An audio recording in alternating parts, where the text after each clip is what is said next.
Production funding for the following project was made possible by Facing History on Ourselves, the Margot Stern Strom Innovation Grant, and Mark Charendoff and the Maimonides.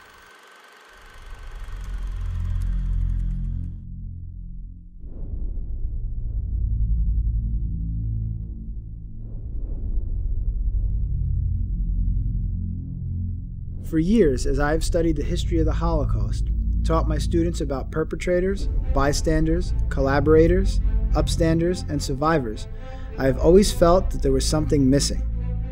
My personal journey to the infamous sites of the Holocaust. Places and events that I teach about, but have never had the experience of seeing, smelling, or physically touching these places. I wanted to bring to my students and my community more than just the past and more than just knowledge. I wanted to convey the emotions and feel that still resonates at these sites.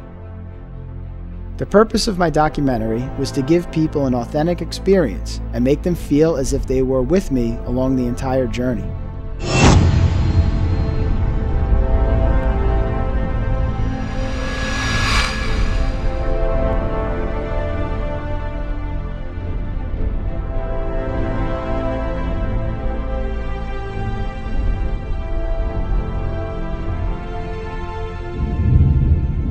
The day was dreary and rainy, and just as we arrived to the airport, a loud crack shook us. The sky opened up and it began to pour.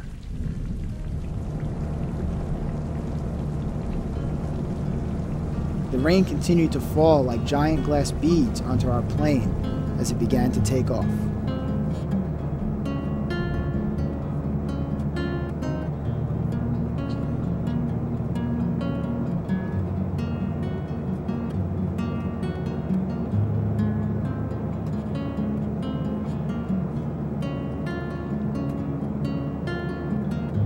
After the picturesque flight, we arrived in Berlin, Germany at 8:30 a.m. and we were greeted by Maud and Adam, and the experience began.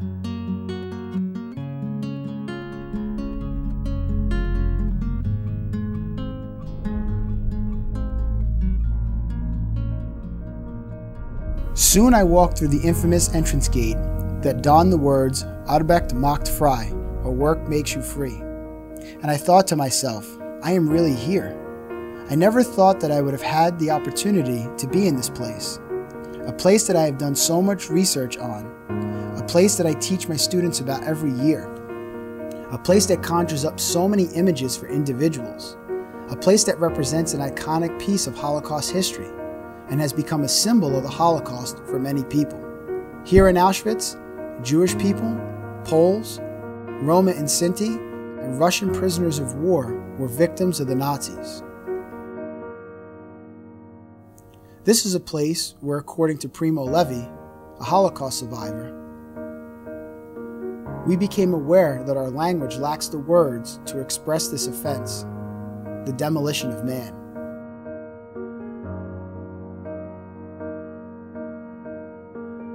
I quickly went off on my own because I wanted to see, feel, and smell what so many survivors like Leopold Lowy, Leonard Volosky, and Elie Wiesel shared with me.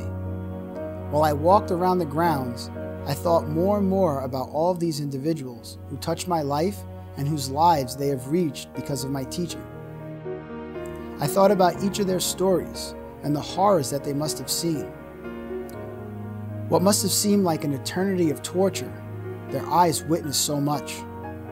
And now it was my turn to bear witness to their histories once again, so that I could share my experiences when I returned.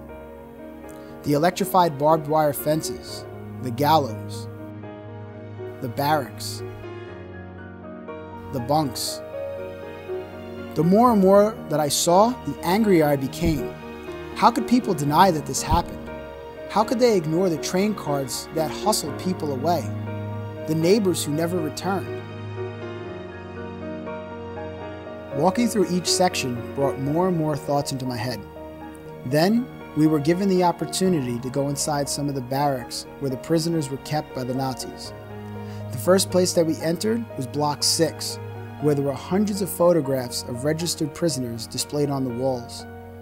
This is a point that needs to be stressed when learning about the history of the Holocaust. Yes, millions of people were murdered, but we need to realize that each individual is very important. Sometimes we get lost in a sea of statistics that come out of the study of the history of the Holocaust. But each life that was taken or destroyed must be remembered too. Being at this site, I thought that it was important to remind people that Auschwitz I was originally set up as a concentration camp, in which the majority of prisoners were Polish people. Here at the death wall, located in a yard at the side of Block 11, the prisoners were executed. At this wall, SS guards shot and killed thousands of people, mostly Polish political prisoners and members of secret organizations that opposed Nazi rule. Executions were also carried out here on Polish people brought in from the outside with death sentences, including hostages detained in reprisal for Polish resistance movement operations. However, they were not the only people murdered at the wall. Jewish people and Soviet prisoners of war were also executed at this site. One can be so overwhelmed with the terrible events that occurred at this camp. But while I continued to explore the grounds, there was a moment of happiness that crept over me. Inside of Shoah Block 27, a series of videos were displayed on the walls. These videos showed what Jewish life was like before the Holocaust. The videos showed friends, marriages, and family gatherings in places like Hungary, Poland, Libya, Tunis, Greece, Romania, the Netherlands, Denmark, Switzerland, Czechoslovakia, and so many other places in Europe. Slowly we made our way through Block 27, and I was again, just as I always have been, drawn back to the horrors that took place in the concentration camps and the death camps. We entered a room that contained books with volumes and names. The names of all those people who were murdered by the hands of the Nazis at Auschwitz. Each one of us in the room looked for the names of our friends, some family members, and families of people who we knew. Thumbing through a few pages, I wondered to myself, how long would it take to read all of the names in these books? What did each person think while they were here? What were their lives like before they were taken here? What were their final thoughts? Individuals, families, friends, husbands, wives. Even I searched for names of some of the survivors that I knew. It became such a dizzying and emotional experience for many of us, and after a while, we needed a moment to exhale.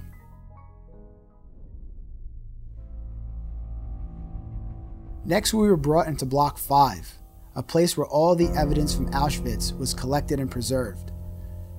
The evidence included thousands of pairs of eyeglasses, prosthetic limbs, bowls, millions of shoes stacked and compacted together, suitcases with the names of victims still legible on the canvas and leather.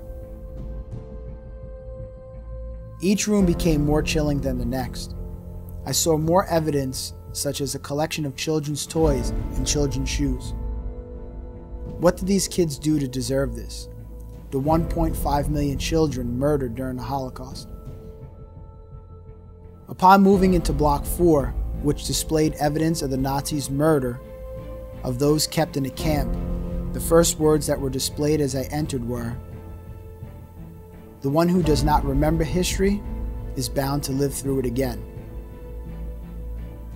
Thus, another reason why I had to make this journey. I want people to learn from the past to change the present and the future. Within this building was an urn that contained some of the remains of the victims. This should be a major reminder to study the past and never forget. Again, as I entered each room, the evidence of the Nazis' crimes became more chilling. I have seen the canisters of Zyklon B before, and I have read about them, but I have never seen the actual cans up close. However, this was nothing compared to what I was about to witness next. The hair of the victims. I was speechless when I began to look into the cases where the hair of the victims lay. Seeing a pair of eyeglasses, shoes, or luggage is one thing, but seeing the mounds of hair was an entirely different experience.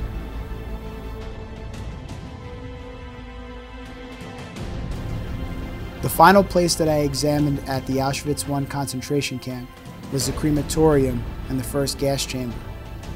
After Auschwitz-Birkenau was established, the gassing of the living and the burning of the dead was transferred to that camp.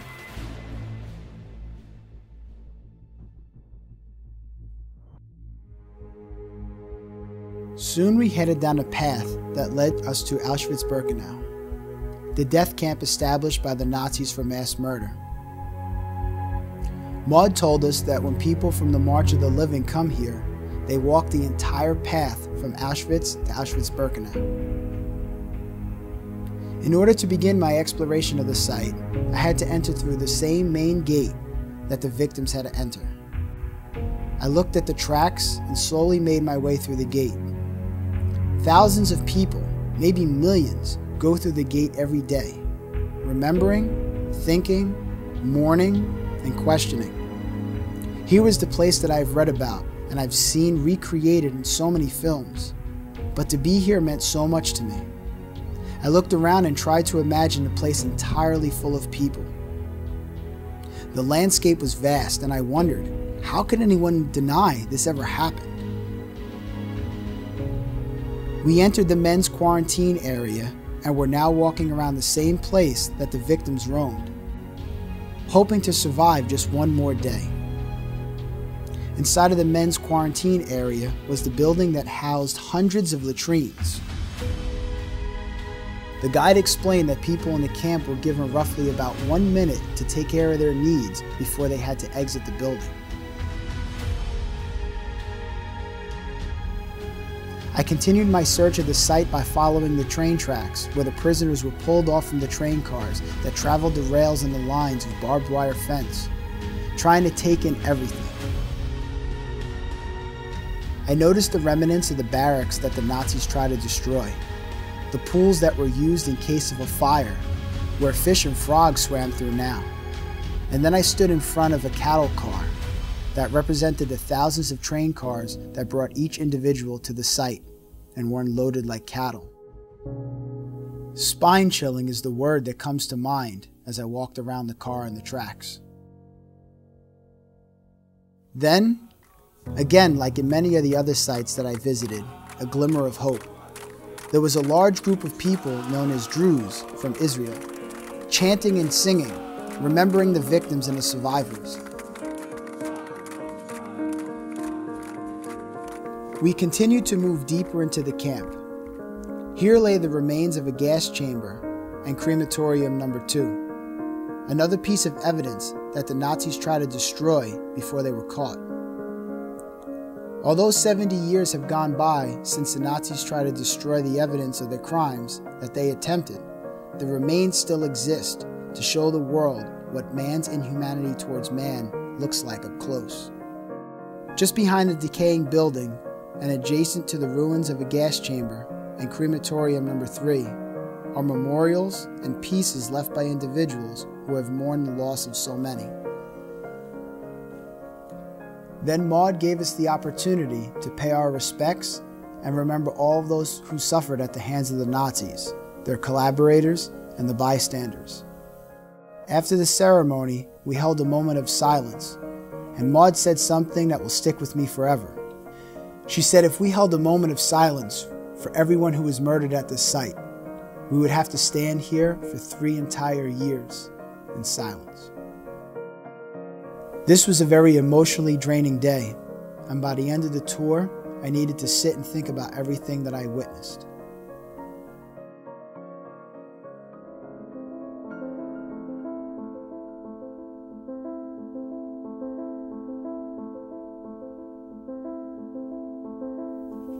Many people have read about the railroad tracks that led into Auschwitz.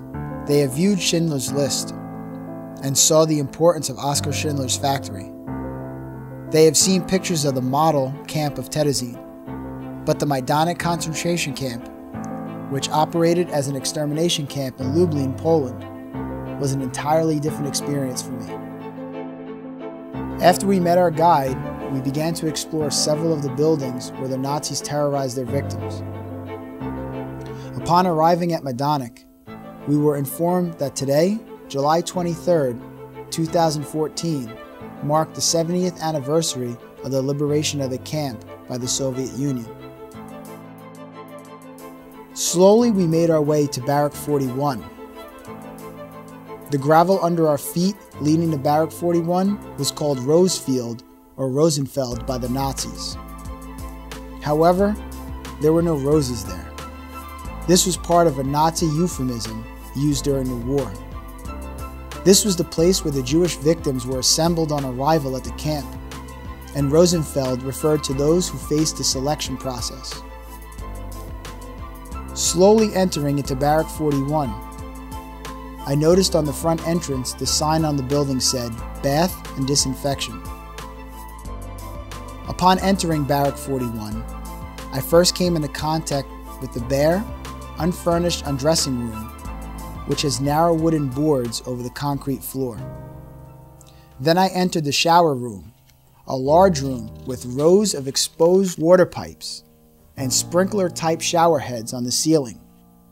At one end of the shower room, there are two large concrete bathtubs. The prisoners were not allowed to take a bath, but they had to get in and get out in a few seconds. The victims were given a hot shower so they would die more quickly in the gas chamber, because the Nazis found that the heat of their bodies caused the gas to work faster. A door from the shower leads into the first gas chamber, which is a large room in the alcove. There are heavy blue stains left on the walls and ceiling from the Zyklon B gas used here. From the holes in the ceiling above, the Nazis dropped the Zyklon B pellets. After spending what seemed like an hour in there, we made our way out and explored the rest of the camp. The next barrack was now used to display images of the victims, the perpetrators, Poles who aided the prisoners, and those who resisted at the camp. Barrack 47 would be a different experience. Known as the Shrine, I was captivated by the voices of Holocaust survivors that looped as I walked through the dark structure. However, there were two other artistic pieces that added to my experience inside of the barrack. As I listened to the voices, I came across a multitude of barbed wire orbs, some with lights inside and others with none. There were 52 lit barbed wire bulbs representing enduring spirit, and 72 barbed wire bulbs organized in 4 signifying the silence of the dead. In addition, in the back of the room was a large book that contained the names of all the countries where the victims came from. The next barrack that I entered was different from my other experiences because of the smell and what I began to imagine. The barrack was the size of one of the hallways at Bayonne High School. However, this stretch of area was not full of lively students hustling to class. It contained many cages of shoes from the victims, tightly packed together. Walking down the path, I stopped to examine all of the shoes within the cages. I began to think about all of those people who wore these shoes and what they experienced here in the camp. In a world of emotions and thoughts, my wife snapped me out of my daze, and she directed my attention to a single pair of red shoes that glowed in a sea of black and brown leather shoes. Then we exited the building and were greeted by a hailstorm of black crows. It was a scene right out of Alfred Hitchcock's The Birds. Once they ascended downward, they engulfed the green grass and created a void of blackness as their caws hauntingly echoed throughout the entire place.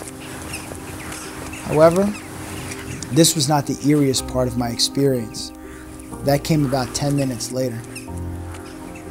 To complete our exploration of Majdanek, we were brought to the crematorium and a huge memorial where we were able to light a candle and say a few words. I entered the crematorium where the remnants of terror still remained. Yet just behind the building, there was a beautiful little garden of flowers that was in full blossom. As emotional as this was, the peak of the emotional roller coaster was yet to come. I made my way towards the mausoleum, but I took the long way and came across another site. Here was the site of a mass execution of Jewish people. Now all that remains here are several lumps of dirt covered by bright green grass.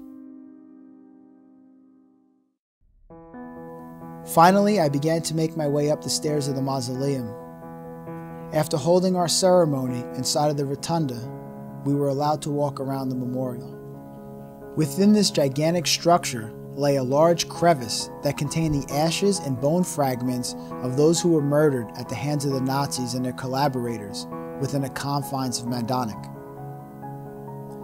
Walking around the tomb and seeing the bones mixed in with the ash, while passing by the plethora of flowers and candles left in honor of all the victims, was the most powerful part of this journey for me. After watching the footage at home, I came across an unnerving image, an imprint of a skull in the ashes. I still get the chills when I think about it.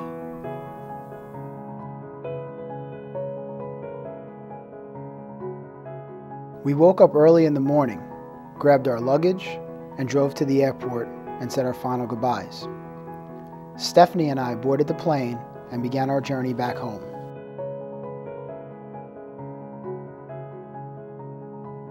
The 8 hours flew by, and before we knew it, we were landing back in New Jersey.